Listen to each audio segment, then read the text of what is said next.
দর্শক, শুরুতেই জানিয়ে দিব সংবাদ শিরোনাম। শুরুতেই জানিয়ে দিব আওয়ামী লীগকে মুছে ফেলা যাবে না। বিস্তারিত থাকছে প্রতিবেদনে। এদিকে আইন করে দলের কার্যক্রম নিষিদ্ধ করলেন তারেক।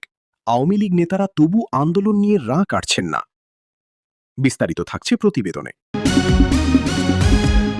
আরও জানিয়ে দিব আওয়ামী লীগের কার্যক্রম নিষিদ্ধের আইন পাশ বাংলাদেশে। হাসিনার দলের বিরুদ্ধে কঠোর অবস্থান তারেকের। বিস্তারিত থাকছে প্রতিবেদনে। এদিকে বড় খবর, বাংলাদেশের রাজনৈতিক অধিকার, আওয়ামী লীগের নিষেধাজ্ঞা প্রত্যাহার চেয়ে রাষ্ট্রসংঘের চিঠি। বিস্তারিত থাকছে প্রতিবেদনে। আরও জানিয়ে দিব তারেকের বিরুদ্ধে সুর চড়িয়ে হাসিনা পুত্রের অভিযোগ দেশ বিদেশি প্রভুদের দখলে। বিস্তারিত থাকছে প্রতিবেদনে। এদিকে আওয়ামী লীগের কার্যক্রম নিষিদ্ধের সিদ্ধান্তের নিন্দা, প্রতিবাদ করে বিবৃতি দেশ বিদেশের ইঞ্জিনিয়ারদের। বিস্তারিত থাকছে প্রতিবেদনে। আরও জানিয়ে দিব হাসিনা ও অলির বিরুদ্ধে অভিযোগ অভিন্ন, তাকেও কি আদালত আওয়ামী লীগ নেত্রীর মতো মৃত্যুদণ্ড দেবে? বিস্তারিত থাকছে প্রতিবেদনে। এবং সর্বশেষ জানিয়ে দিব মৃত্যুদণ্ড রদ চেয়ে ঢাকার আন্তর্জাতিক অপরাধ ট্রাইব্যুনালে আইনি নোটিশ হাসিনার। বিস্তারিত থাকছে প্রতিবেদনে। এতক্ষণ শুনছিলেন সংবাদ শিরোনাম, এবারে বিস্তারিত। তার আগে ভিডিওটি ভালো লাগলে এবং সর্বশেষ আপডেট নিউজ পেতে চ্যানেলটি সাবস্ক্রাইব করুন। ধন্যবাদ। আওয়ামী লীগের কার্যকলাপের উপর নিষেধাজ্ঞা বহাল রাখতে ইউনূস সরকারের জারি করা অর্ডিন্যান্স আইনে পরিণত করল তারেক রহমানের সরকার। আওয়ামী লীগ এই প্রতিকূল পরিস্থিতি কিভাবে মোকাবিলা করবে? দ্য ওয়ালের এক্সিকিউটিভ এডিটর অমল সরকার কথা বলেছেন বাংলাদেশ আওয়ামী লীগের প্রেসিডিয়াম সদস্য জাহাঙ্গীর কবির নানকের সঙ্গে। আওয়ামী লীগের তরফে বুধবার বিবৃতিতে বলা হয়েছে, বাংলাদেশের মহান সংসদ কলঙ্কিত হল, ইতিহাসে ন্যাক্কারজনক অধ্যায়ের সৃষ্টি হল। তথাকথিত নির্বাচনের মধ্য দিয়ে গঠিত সংসদ গণতান্ত্রিক সংস্কৃতি ও মূল্যবোধের প্রতি কোনো ভ্রুক্ষেপ না করে বাংলাদেশের মহান মুক্তিযুদ্ধে নেতৃত্বদানকারী ঐতিহ্যবাহী রাজনৈতিক দল বাংলাদেশ আওয়ামী লীগ নিষিদ্ধের বিল পাশ করেছে। আমরা এই ন্যাক্কারজনক ঘটনায় গভীর উদ্বেগ, তীব্র নিন্দা ও প্রতিবাদ জানাচ্ছি। দলের কার্যক্রম নিষিদ্ধ করে বুধবার বাংলাদেশ সংসদে আইন পাশ করিয়েছে তারেক রহমানের সরকার। এই ব্যাপারে মোহাম্মদ ইউনূস সরকারের জারি করা অধ্যাদেশটি বুধবার থেকে আইন হয়ে গেল। নিষেধাজ্ঞা বহাল রইল আওয়ামী লীগের ওপর। বিএনপি সরকারের এই সিদ্ধান্তের নিন্দা করে আওয়ামী লীগ দলগতভাবে বিবৃতি দিয়েছে, তবে সরকারি সিদ্ধান্তের প্রতিবাদে কোনো আন্দোলন কর্মসূচি ঘোষণা করেনি, যা নিয়ে দলের তৃণমূল স্তরের নেতাকর্মীদের অনেকেই হতাশ। তাদের বক্তব্য, নতুন সরকারকে কিছুদিন ছাড় দেওয়ার কথা বলে আপাতত আন্দোলন না করার কথা বলা হয়েছিল দলের তরফে, অথচ সরকার দলের ওপর নিষেধাজ্ঞা জারি রাখতে আইন প্রণয়ন করলেও দল উচ্চবাচ্য করছে না। দ্য ওয়ালের তরফে একাধিক প্রথম সারির নেতার সঙ্গে যোগাযোগ করা হলে তারা বলেন, আন্দোলন নিয়ে দলের সাম্প্রতিক অতীতে কোনো বৈঠকে কথা হয়নি। শেখ হাসিনাকে মৃত্যুদণ্ড দেওয়ার প্রতিবাদে দেশব্যাপী হরতালের কর্মসূচি সফল করতে না পারার পর থেকে আন্দোলন নিয়ে শীর্ষ নেতৃত্ব উচ্চবাচ্য করছে না। তবে ওই নেতারা কেউ নিজেদের নাম প্রকাশ করতে চাননি। তবে এটা নতুন নয়, বিএনপি ক্ষমতায় আসছে স্পষ্ট হতেই দলের প্রথম সারির নেতারা মুখ খোলা বন্ধ করে দিয়েছেন। তুলনায় মাঝারি স্তরের নেতারা বিএনপি ও তারেক রহমানের বিরুদ্ধে মুখ খুলেছেন বেশি। সেটা আবার প্রবীণ নেতাদের অনেকেরই পছন্দ নয়। ফলে এমন সংকটময় মুহূর্তেও আওয়ামী লীগের অন্দরে নেতাদের গোষ্ঠীবাজির বিরাম নেই। আওয়ামী লীগের ওপর নিষেধাজ্ঞা বহাল রাখতে আইন পাশ করালো তারেক রহমানের সরকার। আওয়ামী লীগ সহ নানা মহলের প্রত্যাশা এবং বিএনপির তরফে আভাসও দেওয়া হয়েছিল, তারেক রহমান প্রধানমন্ত্রী হলে শেখ হাসিনার দলের কার্যক্রমের ওপর নিষেধাজ্ঞা প্রত্যাহার করে নেওয়া হবে। তবে সরকার গঠনের পর সুর বদলে ফেলেছিল বিএনপি। তারই ধারাবাহিকতায় বুধবার বাংলাদেশ সংসদে আওয়ামী লীগের উপর নিষেধাজ্ঞা বহাল রাখতে আইন পাশ করালো তারেক রহমানের সরকার। গত বছর 12 মে তৎকালীন অন্তর্বর্তী সরকার 2009 সালের সন্ত্রাস দমন আইন সংশোধন করে আওয়ামী লীগের কার্যক্রম নিষিদ্ধ করেছিল। এজন্য যে অধ্যাদেশটি মোহাম্মদ ইউনূসের সরকার জারি করেছিল, বুধবার বাংলাদেশ সংসদ সেটিকে আইন হিসেবে গ্রহণ করল। ফলে পাশ হয়ে গেল সন্ত্রাস বিরোধী সংশোধন বিল 2026। বিনা আলোচনায় ধ্বনি ভোটে বিলটি পাশ হয়েছে। তুমুল আনন্দ উৎসাহের সঙ্গে জামায়াতে ইসলামী এবং এনসিপি বিলটি পাশে সম্মতি দেয়। আলোচনা ছিল এই আইনের বিধান ভঙ্গ করলে কঠোর সাজার বিধান যুক্ত করা হবে বিলটিতে। শেষ পর্যন্ত তেমন কোনো ধারা সংযুক্ত হয়নি।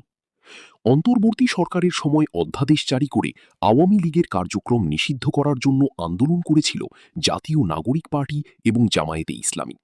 বুধবার বিলটি উত্থাপনের সময় সংসদে সে কথা স্মরণ করিয়ে দেন স্বরাষ্ট্রমন্ত্রী তথা বিএনপির স্থায়ী কমিটির সদস্য সালাউদ্দিন আহমেদ। ওয়াকিবহাল মহল মনে করছে তিনি সংসদে এই কথাটি নথিভুক্ত করিয়ে রাখলেন যে আওয়ামী লীগকে নিষিদ্ধ করার দাবি বর্তমান সংসদের প্রধান দুই বিরোধী দল প্রথমে তুলেছিল। প্রশ্ন হল, সেই নিষেধাজ্ঞা কেন বিএনপি সরকার বহাল রাখল? সংসদে তা নিয়ে সরকারকে কোনো ব্যাখ্যা দিতে হল না, কারণ বিরোধীরা কেউই এই বিলে কোনো সংশোধনী চায়নি। এই সুযোগে স্পিকার হাফিজউদ্দিন আহমেদ বলেন, সংশোধনী চাইলে বিলটি নিয়ে আলোচনার অবকাশ ছিল। সেক্ষেত্রে বিএনপি নেতা তথা স্বরাষ্ট্রমন্ত্রী সালাউদ্দিন আহমেদকে ব্যাখ্যা দিতে হতো কী কারণে সরকার আওয়ামী লীগের উপর নিষেধাজ্ঞা বহাল রাখার সিদ্ধান্ত নিল। মনে করা হচ্ছে এই ব্যাপারে প্রধান দুই বিরোধী দল জামায়াতে ইসলামী এবং এনসিপি বোঝাপড়া করে সরকারকে অস্বস্তিকর প্রশ্নের জবাব দেওয়া থেকে রেহাই দিল। প্রশ্ন হল, তারেক রহমানের সরকার কেন আওয়ামী লীগের উপর নিষেধাজ্ঞা বহাল রাখতে তৎপর হল? ওয়াকিবহাল মহলের বক্তব্য, বাংলাদেশের রাজনৈতিক স্বাধীনতা হরণ এবং আওয়ামী লীগের কার্যক্রমের ওপর নিষেধাজ্ঞা জারি নিয়ে প্রশ্ন তুলে সে দেশের সরকারকে চিঠি দিয়েছে রাষ্ট্রসংঘ।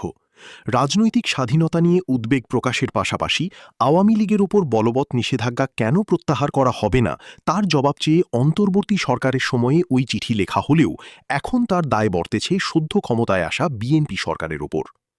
চিঠিতে একাধিক রাজনৈতিক দলের ওপর রাজনৈতিক বিধিনিষেধ, আওয়ামী লীগের ওপর আরোপিত সীমাবদ্ধতা, রাজনৈতিক বক্তব্য, সমাবেশ এবং ন্যায় বিচারের অধিকারের বিষয়ে গুরুতর উদ্বেগ প্রকাশ করা হয়েছে। রাজনৈতিক, প্রশাসনিক ও কূটনৈতিক মহলে রাষ্ট্রসংঘের এই চিঠিকে বিশেষ গুরুত্ব দেওয়া হচ্ছে। শেখ হাসিনা সরকারের পতনের পর রাষ্ট্রসংঘের তরফে এই প্রথম কঠোর কার্যকরী পদক্ষেপ করা হলো বলে ওয়াকিবহাল মহল মনে করছে। চিঠিতে আওয়ামী লীগের কার্যক্রমকে নিষিদ্ধ ঘোষণা, তাদের বিরুদ্ধে সন্ত্রাস বিরোধী ও ট্রাইব্যুনাল আইন প্রয়োগ, রাজনৈতিক বক্তব্য ও সমাবেশে বাধা, গণগ্রেপ্তার এবং ন্যায্য বিচারের লঙ্ঘনের অভিযোগ উল্লেখ করা হয়েছে। চিঠিতে স্বাক্ষর করেন মানবাধিকার বিষয়ক জাতিসংঘের বিশেষ প্রতিবেদক বেন সল, জবরদস্তি আটক সংক্রান্ত ওয়ার্কিং গ্রুপের যোগাযোগ বিষয়ক ভাইস চেয়ার ম্যাথিউ গিলেট এবং বিচারক ও আইনজীবীদের স্বাধীনতা বিষয়ক বিশেষ প্রতিবেদক মার্গারেট স্যাটারথোয়েট। বিশেষজ্ঞরা বলেন, এসব পদক্ষেপ আন্তর্জাতিক নাগরিক ও রাজনৈতিক অধিকার সম্পর্কিত চুক্তির অধীনে সংঘবদ্ধ হওয়ার স্বাধীনতা, শান্তিপূর্ণ সমাবেশ, মতপ্রকাশ, জনজীবনে অংশগ্রহণ এবং ন্যায্য বিচারের অধিকারের উপর অপ্রয়োজনীয় ও অসামঞ্জস্যপূর্ণ সীমাবদ্ধতা আরোপ করতে পারে। আওয়ামী লীগের উপর নিষেধাজ্ঞা প্রসঙ্গে চিঠিতে বলা হয়েছে 2025 সালের মে মাসে আইনি সংশোধনের পর আন্তর্জাতিক অপরাধ ট্রাইব্যুনালে শেখ হাসিনা ও অন্যান্য নেতাদের বিরুদ্ধে বিচার কার্যক্রম শেষ না হওয়া পর্যন্ত আওয়ামী লীগের সব কার্যক্রম আনুষ্ঠানিকভাবে নিষিদ্ধ করা হয়। নিষেধাজ্ঞার আওতায় রাজনৈতিক কার্যক্রম, জনসমাবেশ, প্রকাশনা, গণমাধ্যমে প্রচার এবং নির্বাচনে অংশগ্রহণ অন্তর্ভুক্ত ছিল। এছাড়া নির্বাচন কমিশন দেশের দুরবস্থা নিয়ে সরব হলেন শেখ হাসিনার পুত্র সজীব ওয়াজেদ জয়। বেশ কয়েক মাস পর ফের বাংলাদেশের রাজনৈতিক পরিস্থিতি নিয়ে উদ্বেগ প্রকাশের পাশাপাশি বর্তমান সরকারের বিরুদ্ধে গুচ্ছ অভিযোগ তুলেছেন জয়। জ্বালানি সংকট, অর্থনৈতিক দুরবস্থা এবং হামের সংক্রমণে শিশু মৃত্যুর ঘটনা নিয়ে জয় নাম না করে তারেক রহমানের সরকারের সমালোচনা করেছেন। চলতি পরিস্থিতির জন্য কাঠগড়ায় তুলেছেন মোহাম্মদ ইউনূসের নেতৃত্বাধীন অন্তর্বর্তী সরকারকেও। বাংলা নববর্ষ উপলক্ষে হাসিনা পুত্র দেশবাসীকে শুভেচ্ছা জানিয়ে সমাজ মাধ্যমে দীর্ঘ লেখা পোস্ট করেছেন। গত 12ই ফেব্রুয়ারি বাংলাদেশের জাতীয় সংসদ নির্বাচনের আগেই জয় একাধিকবার সমাজ মাধ্যমে নির্বাচন বয়কটের আহ্বান জানান। নির্বাচনের পর থেকে তিনি আর তেমন মুখ খোলেননি। নববর্ষের শুভেচ্ছা বার্তায় তিনি দেশের বর্তমান পরিস্থিতি নিয়ে উদ্বেগ প্রকাশ করেছেন। জয় লিখেছেন, নতুন বছর আমাদের মাঝে মঙ্গল বই আনুক, মুছে দিক যত জড়া ক্লেশ। এরপরই তার সংযোজন, বাংলাদেশের মানুষের জন্য এখন মুক্তি ভীষণ জরুরি। প্রায় 2 বছর ধরে দেশের মানুষের উপর চলছে মৌলবাদ, সন্ত্রাস, মব, দখল, ধর্ষণ, খুনের বুলডোজার। দল, মত, শ্রেণী, বয়স, শিক্ষা নির্বিশেষে সমাজের সকল স্তরের মানুষ আজও ভুগছে। ইউনূসের ক্ষমতা দখল আর সান্ধ্যকালীন নির্বাচন দিয়ে দেশকে মবের মূল্যকে পরিণত করা হয়েছে। একের পর এক সংকটে মানুষের জীবন পর্যদস্ত, কিন্তু সরকার পরিচালনার দায়িত্ব যারা নিয়েছে তারা শুধু নিজেদের স্বার্থ সিদ্ধিতেই মনোযোগী। জয় লিখেছেন, জ্বালানি সংকটে দেশের খেটে খাওয়া কৃষক থেকে শুরু করে বৃহৎ শিল্প পুরো দেশের অর্থনীতি ভুগছে। কিন্তু দায়িত্বশীলদের দায়িত্বজ্ঞানহীনতা এবং নিজের নাক কেটে পরের যাত্রা ভঙ্গ করার মতো মানসিকতার কারণে ভোগান্তি বেড়েছে কয়েকগুণ। দেশে তেল রিজার্ভ করে রাখার মতো অবকাঠামো সম্পূর্ণ প্রস্তুত অবস্থায় থাকার পরেও ব্যবহার না করে ফেলে রাখা শুধু মূর্খতাই নয়, বরং ইচ্ছে করে মানুষকে কষ্ট দেওয়া। Maheshkhali single point mooring system ব্যবহার করে যেমন তেল আমদানিতে সময় বাঁচত ৯ দিন, তেমনই তেল বাংলাদেশ আওয়ামী লীগের কার্যক্রমের ওপর নিষেধাজ্ঞার প্রতিবাদে দেশ বিদেশের ৫০১ জন ইঞ্জিনিয়ার বিবৃতি দিয়েছেন।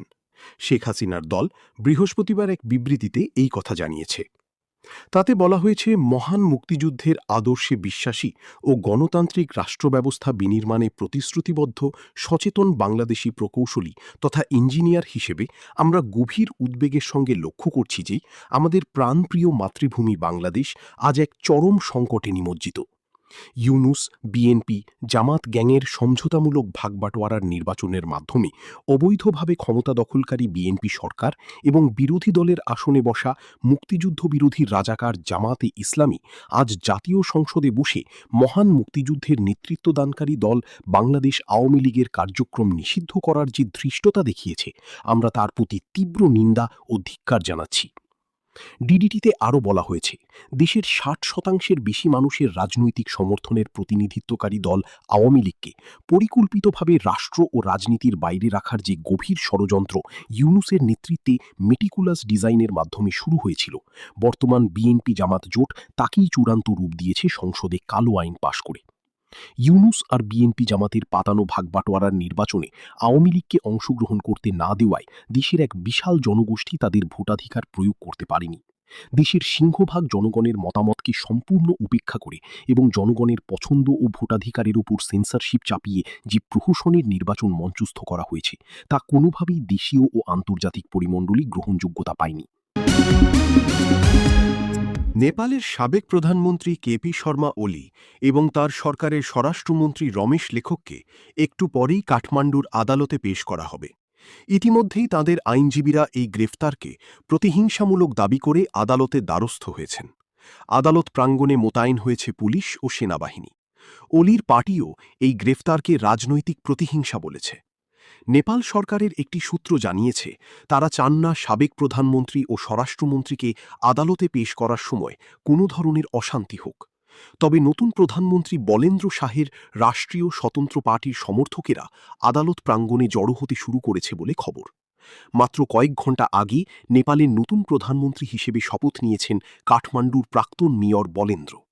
সাবেক প্রধানমন্ত্রী ও স্বরাষ্ট্রমন্ত্রীকে নতুন সরকার দায়িত্ব নেওয়ার ২৪ ঘণ্টা ফেরানোর আগেই গ্রেফতারের ঘটনা নিয়ে নেপালের রাজনীতি যথেষ্ট তপ্ত হয়ে উঠেছে।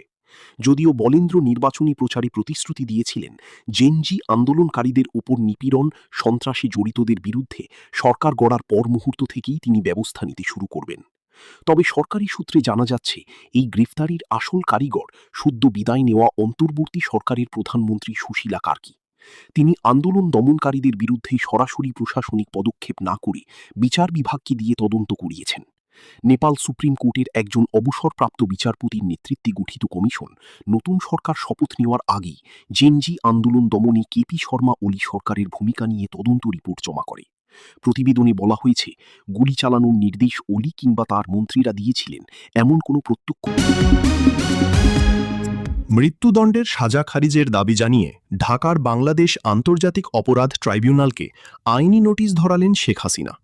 তার হয়ে লন্ডনের একটি আইন সংস্থা আন্তর্জাতিক অপরাধ ট্রাইব্যুনালকে গত সোমবার এই নোটিশ পাঠিয়েছে।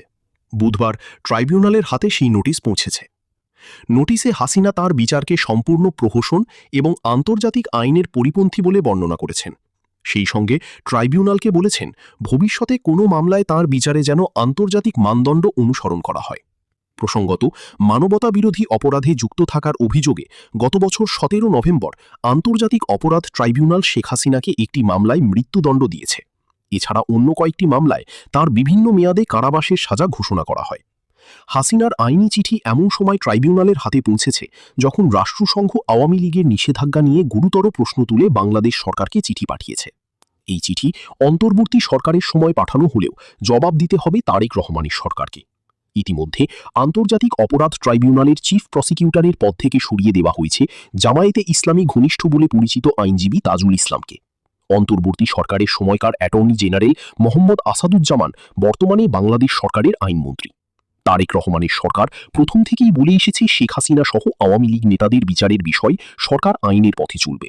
এখন দেখার বাংলাদেশে পালাবদলের পর নির্বাচিত সরকারের সময় আন্তর্জাতিক অপরাধ ট্রাইব্যুনাল শেখ হাসিনার আইনি নোটিশ নিয়ে কী পদক্ষেপ করে।